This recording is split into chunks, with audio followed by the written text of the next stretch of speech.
Good morning, Philippines. So he asked you to step outside. How'd that happen? And are you ready? Are you ready to die?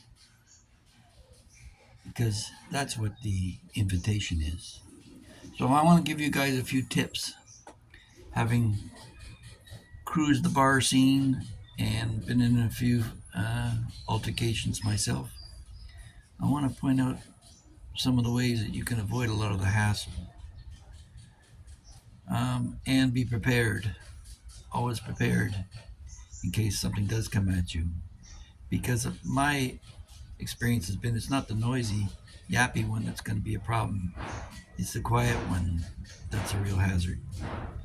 So, first of all, if you're deciding you're going to go clubbing, you should make a point at the outset that you're going to leave about an hour before the bar closes. Because it's when the bar closes that all the scores get settled. That's when people are fighting over a bar tab bill or somebody's girlfriend's got at the attention, and the guys are going to be forced to stop drinking soon, so they're going to have to step outside anyway. So you want to leave an hour before the bar closes. Now, before you go to the bar, you should understand the layout because you don't want to be in the path of any destruction. Personally, I like to get to the back with my back to the wall so I can see what's coming at me, and I'll try and get something close to the washroom, but not directly in its path because fights break out there. There's three areas of the bar principally you want to stay away from and not spend much time at. The front entrance, when they come to the door with guns or knives, that's where they're going to start firing first, so you want to get away from that. The bar itself, because that's where the arguments break out and somebody starts throwing punches or breaking bottles and coming at people.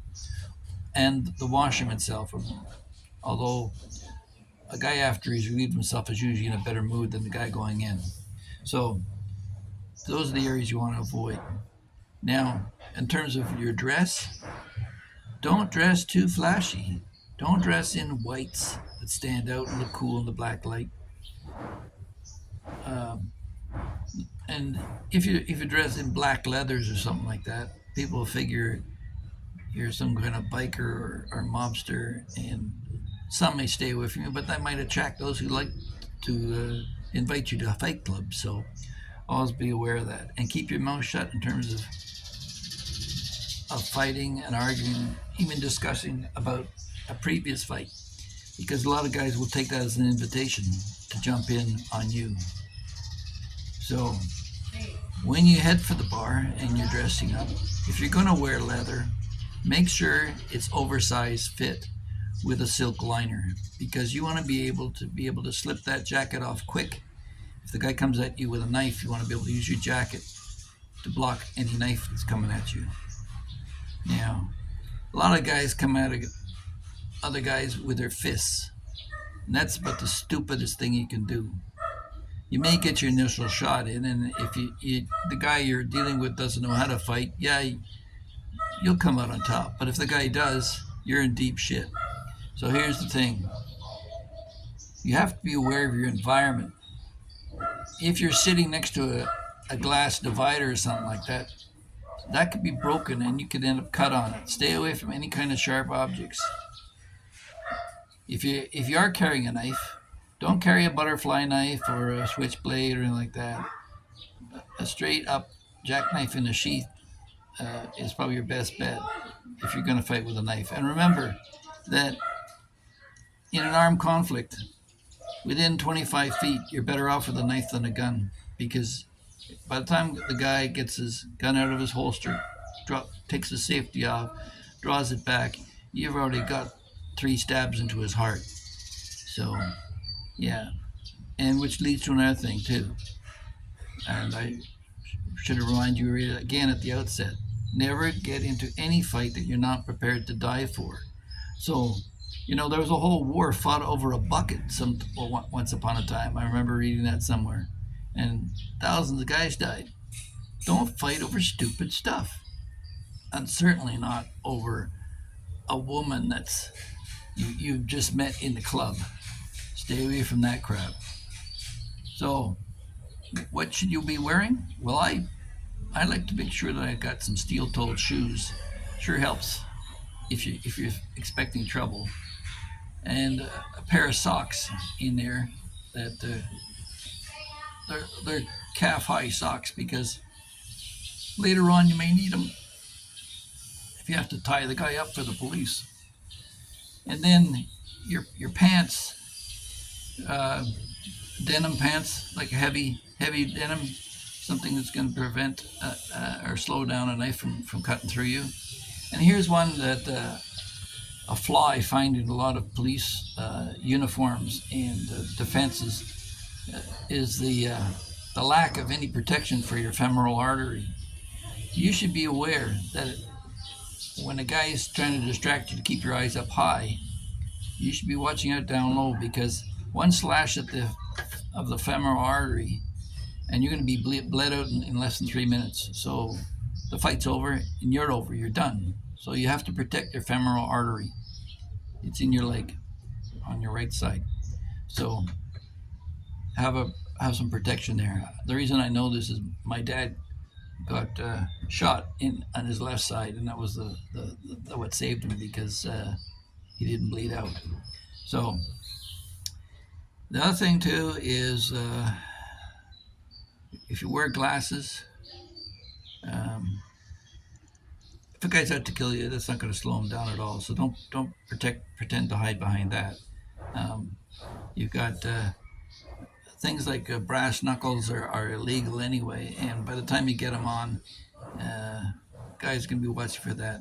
But your biggest friend is the ground, the floor, the tile, because while he's trying to hit you with his fist that's covered with skin and calcium bone, all the rest of it, you use the inertia of him throwing himself at you to slam his head against the ground. And if you break his skull and he dies, in terms of self-defense in the courts, you could argue that, oh, he fell and hurt himself on the ground. Whereas if you've hit him with your fists, and sure, it looks cute, he's got a black eye or whatever, but it's not going to resolve the issue anytime quick. So, yeah, prepare for your own mortality if you do get into a fight. It's nothing to joke around about. It's nothing to talk about loosely. I remember one time in Granville Mall in Vancouver, a native fellow pulled a knife out on me, and I said, "Hey man, watch out, the cops are right around the corner." And he folded it immediately and said, "Thanks man," and walked away. Another time, there was about 5 guys with billy clubs beating a guy to death in a club in Granby, Quebec, and I just leaned over the shoulder of one of the guys and said, "Hey, don't kill him in public. You got too many witnesses." And that gave him pause long enough to say, "Yeah, we'll settle the score later." And that guy was really bloody. We had to get an ambulance in there pretty quick to save his butt. But the other thing too is you got to know the vulnerable spots of the body if you're fighting. You know, a lot of guys are saying, "Well, punch him in the nose," and that kind of silly stuff. No. If you're out to kill somebody, you punch him in the throat. If you can collapse his throat, it's really hard for them to open it up again. I know, because they had to shove a tube down a guy's throat in the Jolly Alderman years ago when he jumped me with a knife from behind. Fortunately, I saw his knife in the glasses of the guy in front of me, and I was quicker then. I don't know if I get away with that today. But yeah, you've got to be aware of your environment. And I'm saying, like this stupid stuff too. Like, I see guys go play cards wearing sunglasses. That's about the most novice, stupid thing you can do. Be street smart. Be aware. Use the reflections of the glass and the windows around you to see what's coming at you. Take a low profile, sit in the back, and don't press any point too far in a bar, because don't forget, people are under diminished capacity with the alcohol, and it's going to cause trouble. But just an observation after I saw that video 3 times with Dexter and Marky Mark? Yeah. You know, you actually got off pretty easy, Mark, because if Dexter knew what he was doing, you could be a dead man right now. You went and you punched him at the top of the stairs, and he was holding the door for you, which thank goodness he was, because if he chose instead to grab you and turn, he could have easily fallen on top of you on the top of those tile stairs at ground zero, and your head would have been, if not severed from your body, from the sharp tiles that they have in the Philippines. There's no bullnose tread on the stairs here. They're all sharp tiles. So you would have busted your head open, and your wife wouldn't have a father for her child. So count yourself lucky that you picked out one guy who couldn't fight, because the guy who did, it could have been a whole different result. But regardless, the best fights you can ever get are the ones you don't get involved with. Years ago, again, I met a woman, and she told me she was nervous about her son's friends, and would I walk her home? So I walked her home, and when I went into the washroom, the boys were all talking about how they were going to jump me when I got out of the washroom. And there again, when I had to prepare, I noticed there was a pair of scissors on the bathroom sink vanity. So I picked them up and I put them in my hand. And when I came through the door, I bolted through the door and flashed the knife. That gave them enough pause for me to run away. Now, I ran, and they ran after me. They ran after me for quite a long while, one by one, giving up. And when the last one was there by himself, I turned around and I said, "You want this now without your friends?" And he ran away too. So, yeah, you never know how it's going to go. Another time, my best buddy and I, we were just coming up to an after party after the bar, and this girl was talking about how she was being mistreated by her husband and she wanted to get away from him. Now, I don't know the story or not, but her husband showed up and his fists were all bloody, but he was bragging about the fight he'd just gone through. And he was a big guy. He was probably about 6'5" and about 280, 300 pounds, and fit as a fiddle. And my buddy said to me, "Go start the car, and we'll help her escape to a hotel and get away from this guy."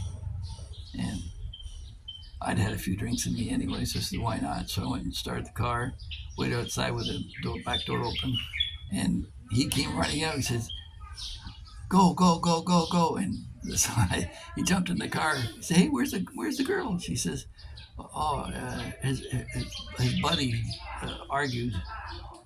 Actually, stopped. He paused the car. That's right. He paused the car temporarily and said, "You better not do this. It's going to be so much worse for you and her." And I said, "Let's just get out of here." And so as we drove away, her husband came running after the car, and yeah, he hit the back end of it and dented the quarter panel. And I said, "Okay, Gord, there's two of us and there's one of him. We'll just tire him out. When he's done, then we'll get out of the car."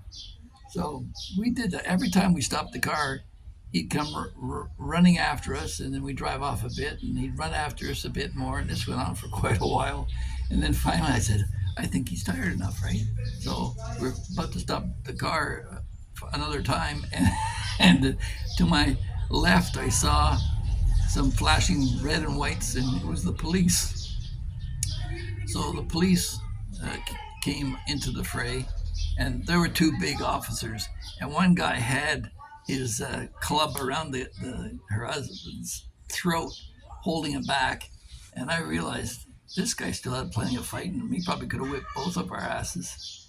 So don't fool around when you're dealing with another man. Give yourselves each other some mutual respect, and don't don't take on things you're not prepared to die for. And so it is with nations. When I see our political leaders screaming and yelling about how they're going to teach Putin a lesson, do we really want Canadian boys overseas dying? Is it really that worthy a cause to support the most corrupt nation in Europe and help a whole bunch of militarists get wealthy off of war? No. But back to the topic at hand. You never know where a fight's going to go, so you have to be prepared for every contingency. Probably even a worse result would be for you to injure yourself and have to have your family pay to support you. And that's another hazard too, because guys do get charged and people try to sort things out, and they may get charged wrongfully. It could be self-defense. You get charged with manslaughter because you took it too far. But certainly, it's the grounds and the environment that you need to be aware of. It's not just the rules of boxing or taekwondo.